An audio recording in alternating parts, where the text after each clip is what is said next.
السلام علیکم، جہاں جہاں سے بھی دیکھ رہے ہیں سب کو۔ اچھا، آج کا جو میرا ٹاپک ہے وہ انگلینڈ ہی کیوں چوز کرنا چاہیے، ٹھیک ہے۔ سب سے پہلے تو ہم یہاں سے سٹارٹ کرتے ہیں، اس کے بعد پھر آگے پھر کرتے جائیں گے سیریز کے ساتھ۔ اچھا، اور بہت سی کنٹریز ہیں جیسے کینیڈا ہے، آسٹریلیا ہے، ٹھیک ہے، ایون کہ USA بھی ہے۔ تو اس میں ایسا ہے کہ ہم نے انگلینڈ اس لیے چوز کیا ہے کہ دیکھیں انگلینڈ کے جو ویزا ریشو ہے نا وہ 100% ہے۔ 100% میں سے بھی کچھ تھوڑے بہت کیس، اگر 100 میں سے 1-2 کیس وہ ریجیکٹ کریں تو کریں، نہیں تو باقی 100% ویزا ریشو ہی ہے۔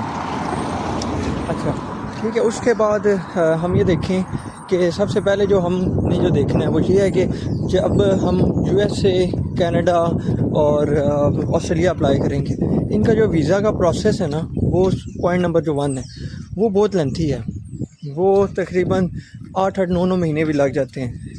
اتنا ہم پاکستانیوں میں صبر ہے ہی نہیں کہ وہ 8-9 مہینے صبر کریں، اور اس میں بھی ویزا ریشو 5-10% ہے، بہت کم نہ ہونے کے برابر ہے۔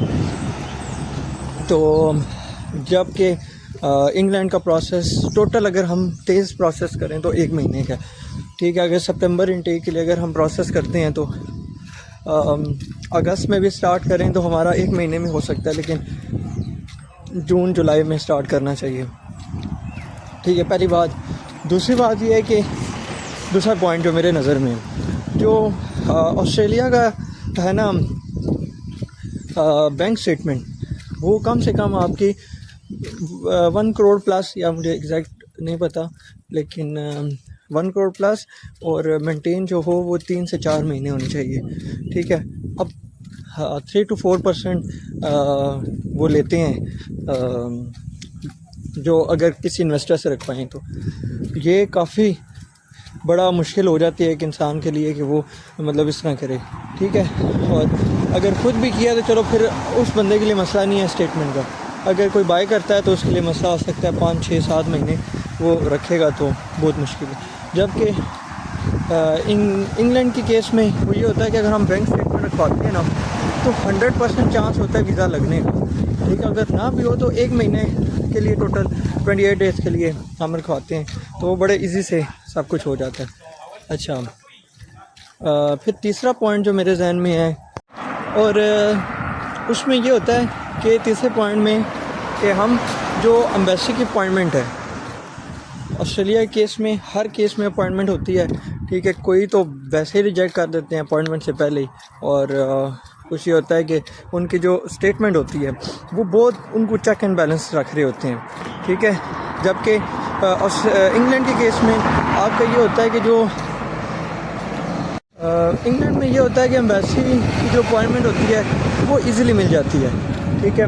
اور اپوائنٹمنٹ میں یہ ہوتا ہے کہ انٹرویو جو ہوتا ہے نا وہ ہر کیس میں نہیں ہوتا، انگلینڈ کے ہر کیس میں نہیں ہوتا، جبکہ آسٹریلیا کے ہر کیس میں ہوتا ہے، اور وہ بڑا لینتھی ہوتا ہے، بڑا مشکل انٹرویو ہوتا ہے، اور اس میں بھی کافی سارے پاکستانی ہمارے جو ہوتے ہیں وہ رہ جاتے ہیں، ٹھیک ہے۔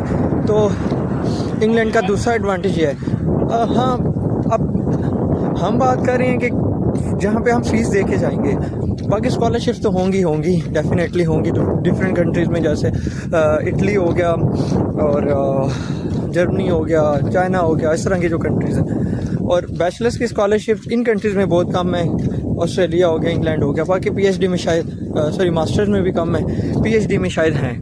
اچھا، یہ 3 پوائنٹ ہو گئے۔ یہ مین جو 3 پوائنٹ تھے نا، جو مجھے جو لگ رہا تھا کہ میں آپ کو بتاؤں کہ آپ کو انگلینڈ کی چوز کرنا چاہیے۔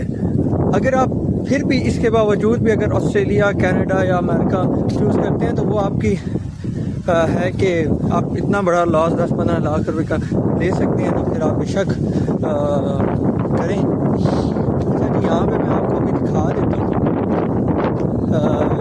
یہاں پہ جی پیچھے بہت بڑی،